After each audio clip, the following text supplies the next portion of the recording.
اللہ اللہ اللہ۔ السلام علیکم ورحمۃ اللہ وبرکاتہ۔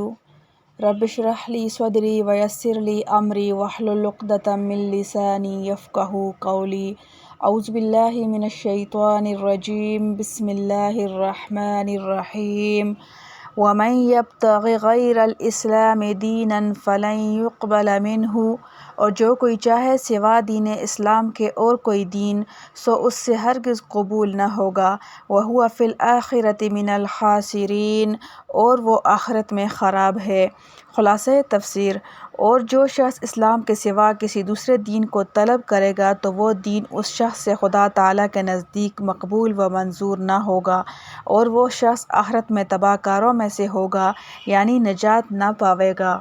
معارف و مسائل: اسلام کی تعریف اور اس کا مدار نجات ہونا۔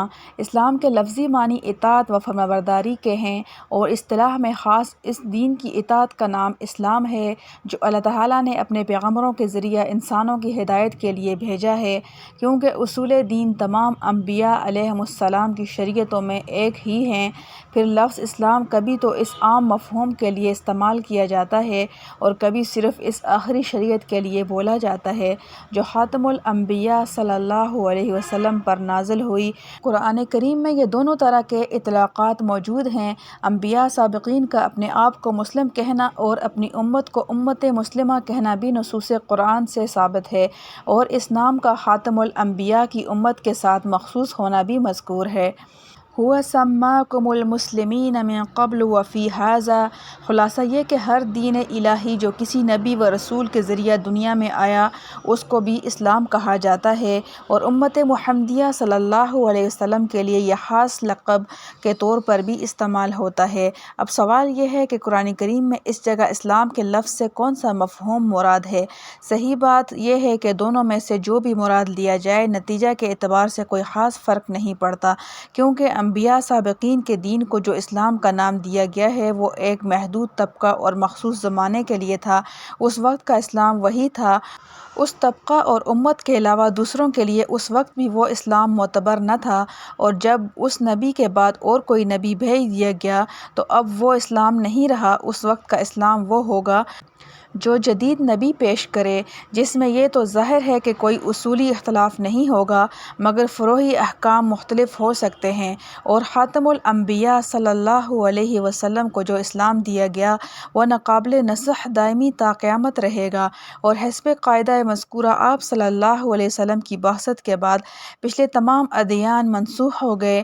اب وہ اسلام نہیں بلکہ اسلام صرف وہ دین ہے جو حضرت صلی اللہ علیہ وسلم کے واسطہ سے پہنچا۔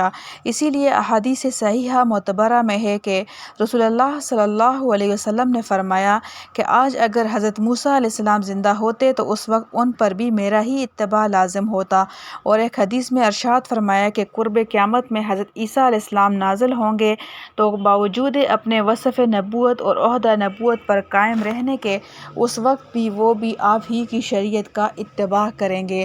اس لیے اس جگہ خواہ اسلام کا مفہوم عام مراد لیں یا مخصوص امت محمدیہ صلی اللہ علیہ وسلم کا دین مراد لیں، نتیجہ دونوں کا ایک ہی ہے کہ خاتم الانبیاء صلی اللہ علیہ وسلم کی بعثت کے بعد صرف وہی دین اسلام کہلائے گا جو آپ صلی اللہ علیہ وسلم کے ذریعہ دنیا کو پہنچا ہے، وہی تمام انسانوں کے لیے مدار نجات ہے۔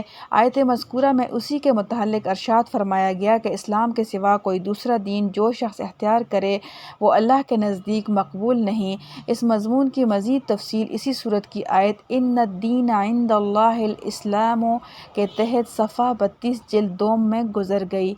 الحمدللہ حمدا کثیرا طیبا مبارکا فیہ کما یحب ربنا ویرضی۔ یا مقلب القلوب ثبت قلبی علی دینک۔ ربنا آتنا فی الدنیا حسنۃ وفی الآخرۃ حسنۃ وقنا عذاب النار۔ اللہم احسن عاقبتنا فی الامور کلہا واجرنا من خزی الدنیا وعذاب الآخرہ۔